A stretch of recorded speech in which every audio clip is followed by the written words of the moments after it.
അരങ്ങേറിയ നാടക നിമിഷങ്ങൾ എല്ലാവരും കണ്ടിട്ടുണ്ടാവും. നെവിൻ ഔട്ടായി അല്ലെങ്കിൽ സ്വയം ക്വിറ്റ് ചെയ്തു പോയി എന്നുള്ളതാണ്.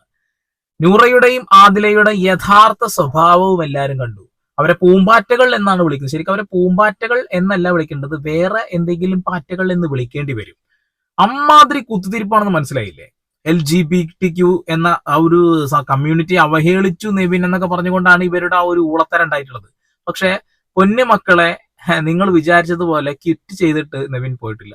നെവിൻ തിരിച്ചെത്തി എന്നുള്ള ഒരു വാർത്തയാണ് ഇതിനോടൊക്കെ അറിയുന്നത്. നമുക്ക് എന്തായാലും ഇന്നലെ ഉണ്ടായ കുറച്ച് സംഭവങ്ങളുടെ ചെറിയ രൂപം കാണാം. എന്നതിന് ശേഷം നമുക്ക് ആ ഒരു ഞെട്ടിക്കുന്ന വീഡിയോ കാണിക്കാം. അല്പം മുൻപ് ഇവിടെ നടന്ന വഴക്കും നെവിന് സ്വയം പുറത്തു പോകണമെന്ന ചിന്തയും തമ്മിൽ എന്താണ് ബന്ധം? നെവിൻ എന്താണ് ക്യാമറയുടെ മുന്നിൽ എന്ന് പറഞ്ഞത്? ഞാൻ പറഞ്ഞത് അനുമോളെ എവിക്റ്റ് ചെയ്ത് വിടുക, അല്ലെങ്കിൽ അനുമോളെ എല്ലാ മാസവും എല്ലാ ആഴ്ചയിലും നോമിനേഷൻ ചെയ്തില്ലെങ്കിൽ ഞാൻ ഈ ഷോയിൽ നിന്ന് ക്വിറ്റ് ചെയ്ത് പോയിക്കോളാം എന്ന് ഞാൻ ക്യാമറയുടെ മുമ്പിൽ പറഞ്ഞായിരുന്നു. അതിന് വേണ്ടിയിട്ട് ഞാൻ എൻ്റെ